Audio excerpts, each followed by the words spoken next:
Saya dapat satu soalan tuan-tuan dan puan. Mana bagus? Emas di dalam apps ke emas yang kita fizikalkan? So, pertama tuan-tuan dan puan, emas yang berada di tangan adalah yang terbaik. Emas mesti dipegang dekat tangan.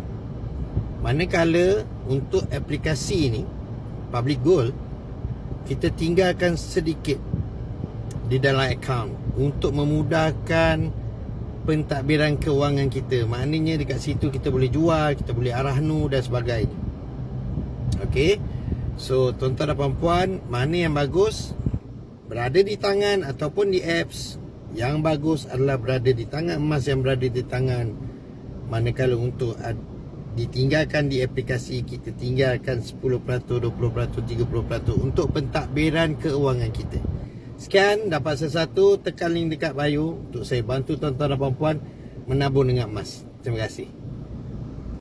Tuan-tuan dan puan-puan, untuk saya bantu tuan-tuan dan puan-puan menabung dengan emas, tekan link di bio. Tekan daftar percuma. Tekan akaun dewasa bagi 18 tahun ke atas dan akaun junior bagi 18 tahun ke bawah. Isi detail yang diperlukan dan tekan proceed. Saya akan menyantuni tuan-tuan dan puan-puan dalam masa 24 jam. Selamat menabung di Public Gold.